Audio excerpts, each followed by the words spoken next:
ওং হ্রিং হ্রং নীলকণ্ঠায় ভগবতে রুদ্রায় নমঃ শিবায়। আমি জ্যোতিষী শ্রী শীতল কুমার। আজকের বিষয় মকর রাশির শনির সাড়ে সাতি 2025। তো আজকের বিষয় শুরু করার আগে আমি আবারও আপনাদের মনে করে দিতে চাই, আমার বিষয়গুলো বা ভিডিওগুলো সুন্দরভাবে আপডেট পাওয়ার জন্য অবশ্যই সাবস্ক্রাইব করে দেবেন এবং ভালো লাগলে লাইক ও শেয়ার করে দেবেন। তো আজকের বিষয় শনির সাড়ে সাতি মকর রাশির ক্ষেত্রে আপ টু 2025। তো দেখুন, সবার প্রথমে আমরা শনির স্থিতি কোথায় আছে। শনির স্থিতি আছে সেকেন্ড হাউসে। মকর রাশির ক্ষেত্রে সেকেন্ড হাউসে শনি অবস্থান করছে এবং শনির সাড়ে সাতি টোটাল 7.5 বছর চলে। তার মধ্যে এই যে মকর রাশির জাতক বা জাতিকাদের ক্ষেত্রে 30 মার্চ অর্থাৎ 30শে মার্চ পর্যন্ত কিন্তু শনির সাড়ে সাতি চলবে। তাহলে এই যে শনির সাড়ে সাতি যে চলবে 30শে মার্চ পর্যন্ত বা এতদিন ধরে প্রিভিয়াস চলে আসছে, তো সেই ক্ষেত্রে এই রাশির জাতক বা জাতিকারা যদি তাদের ছকে শনির পজিশন ভালো না থাকে, সেই ক্ষেত্রে তারা তাদের শনিকে বলা হয় কর্মফলদাতা, বিভিন্ন অ্যাক্টিভিটির ওপরে তার ফল প্রদান করে।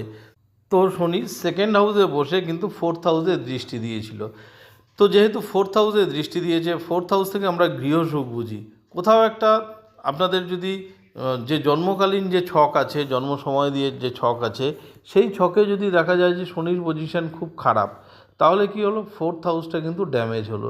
সেই ক্ষেত্রে ফোর্থ হাউস যেহেতু ড্যামেজ হলো, তো অবশ্যই একটা পারিবারিক সমস্যা, নানা রকমভাবে বন্ধুবান্ধবদের মধ্যে সমস্যা, মাতৃস্থানীয় লোক বা পরিবারের একে অপরের সাথে নানা কারণে কলহ, প্রবলেম, হ্যাঁ, এই ধরনের ব্যাপারগুলো কিন্তু দেখা গেছে বা এই ধরনের ব্যাপার নিয়ে কিন্তু আপনারা সমস্যায় ছিলেন।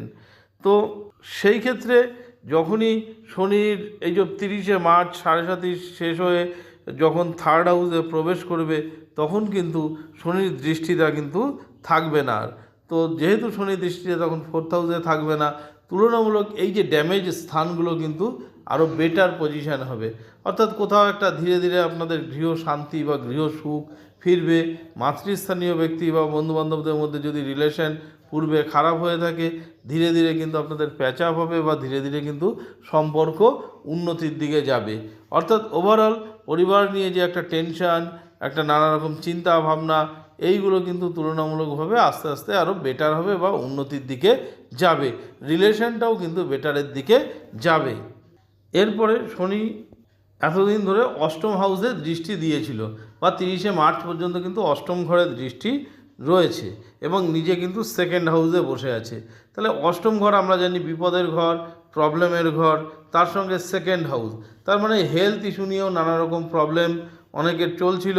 দেখা গেল কারো হয়তো হাড় সংক্রান্ত কোনো সমস্যা, অর্থাৎ বাত, ব্যথা বেদনা, এই ধরনের প্রবলেমগুলো ছিল, দাঁতের সমস্যা ছিল বা এই ধরনের যদি দেখা গেল যে আপনাদের মেইন ছকে শনি এফেক্টেড থাকে, অর্থাৎ শনি যদি কমজোর থাকে, তাহলে এই যে যে ধরনের সমস্যাগুলো কিন্তু ধীরে ধীরে বেটার হবে, অর্থাৎ ভালোর দিকে যাবে। কারণ শনি থার্ড হাউসে পৌঁছে যাবে, তখন কিন্তু তার আর অষ্টমে দৃষ্টি থাকবে না।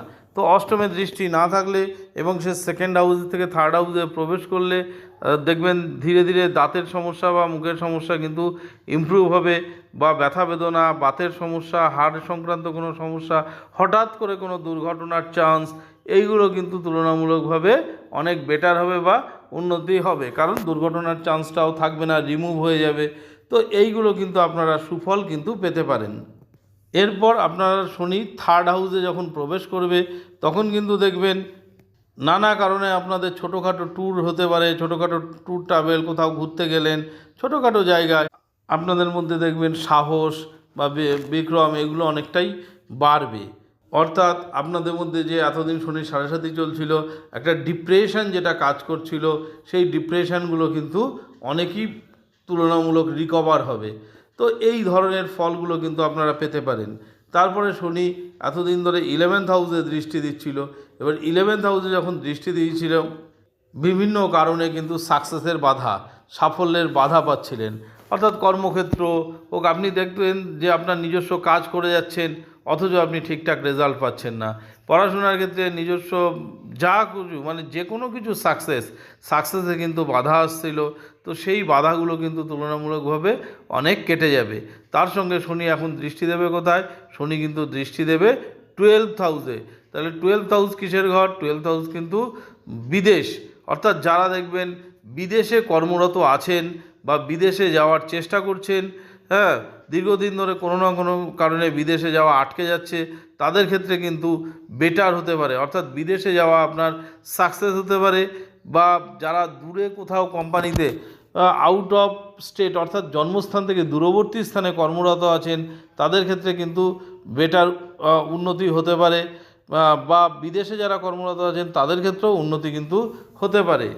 যারা বিজনেস করছেন, বিশেষত যারা হার্ডওয়্যার ব্যবসা করছেন, অর্থাৎ ভারী জিনিসের ব্যবসা করছেন বা লোহা লক্করের ব্যবসা করছেন, খনিজ দ্রব্যের ব্যবসা করেন, মাটির নিচে কৃষিকাজের সাথে যুক্ত আছেন, তাদের ক্ষেত্রে কিন্তু বেটার হতে পারে।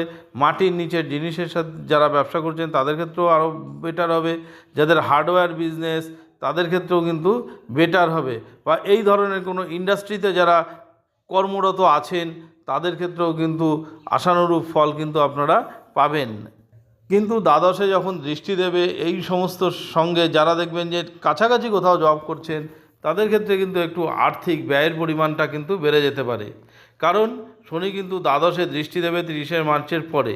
দ্বাদশে দৃষ্টি দিলে কিন্তু আপনাদের আর্থিক ব্যয়টা বাড়বে, সেই কারণে আর্থিক ব্যয়টা কিন্তু একটু কন্ট্রোল করার চেষ্টা করতে হবে। আবার 12th ঘর আমরা হসপিটালের ঘর বুঝি, কোনো না কোনো কারণে দেখবেন যে হসপিটালে একটা দৌড়োদৌড়ির ব্যাপার কিন্তু থেকে যাবে। দেখা গেল অন্য কারো জন্য হয়তো আপনার হসপিটালে ছোটাছুটি দৌড়োদৌড়ি কিন্তু করতে হচ্ছে, তো এই ধরনের ব্যাপার কিন্তু হতে পারে। তো এই যে বিচারটা, এটা কিন্তু টোটালটাই গোচরের ওপরে, অর্থাৎ শনির বর্তমান সময়ের ওপরে ভিত্তি করেই কিন্তু, বা শনির সাড়ে সাতির বিচার করলে কিন্তু এই ধরনের ফলগুলো কিন্তু পাওয়া যাবে। তো যদি কারো যে জন্মকালীন যে ছক আছে সেখানে যদি শনি স্ট্রং থাকে তাহলে কিন্তু অবশ্যই কিন্তু আপনারা শনির সাড়ে সাতিতেও কিন্তু নানা রকম পজিটিভ রেজাল্ট কিন্তু আপনারা পাবেন। কিন্তু যদি সেখানে শনি দুর্বল থাকে তাহলে কিন্তু এই শনির সাড়ে সাতির বাজে এফেক্টগুলো কিন্তু আপনাদের মধ্যে বেশি পরিমাণে থাকবে। তো যাই হোক, এটা বেসিক্যালি একটা শনির সাড়ে সাতি জনিত ফল। তো আরও ভালো প্রেডিকশানের জন্য অবশ্যই আমাদের পূর্ণাঙ্গ ছকটা বিচার করা দরকার। তো যাই হোক, আমি আগেও বলেছি, আবারও বলছি, আমার বিষয়গুলো বা ভিডিওগুলো সুন্দরভাবে আপডেট পাওয়ার জন্য অবশ্যই সাবস্ক্রাইব করে দেবেন এবং ভালো লাগলে লাইক ও শেয়ার করে দেবেন। আবার আগামী দিনে নতুন ভিডিও নিয়ে আপনাদের সামনে উপস্থিত হব। ধন্যবাদ।